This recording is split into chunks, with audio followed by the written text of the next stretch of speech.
ఆ సాయంకాలమందు ఆ ఇద్దరు దేవదూతలు సొదొమ చేరినప్పటికీ లోతు సొదొమ గౌని యొద్ద కూర్చుని ఉండెను. లోతు వారిని చూచి వారిని ఎదుర్కొనుటకు లేచి సాష్టాంగ నమస్కారం చేసి, నా ప్రభువులారా, దయచేసి మీ దాసునింటికి వచ్చి రాత్రి వెళ్ళబుచ్చి కాళ్ళు కడుగుకునుడి.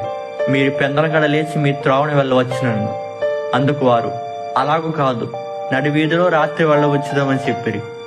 అయినను అతడు మిక్కిలి బలవంతం చేసినప్పుడు వారు అతని తట్టు తిరిగి అతని ఇంట ప్రవేశించిరి.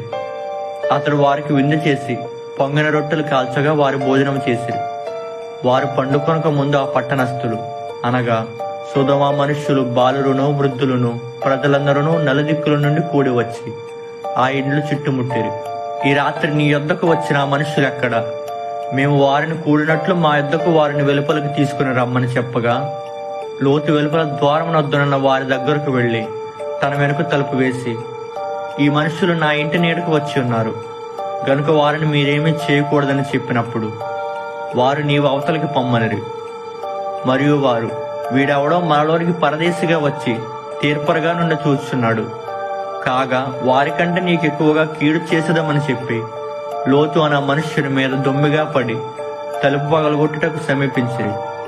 అయితే ఆ మనుషులు తమ చేతులు చాపి లోతుని ఇంటి లోపలికి తమ యొద్దకు తీసుకొని తలుపు వేసిరి.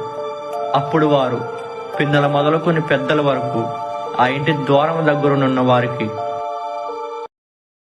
Download ShareChat.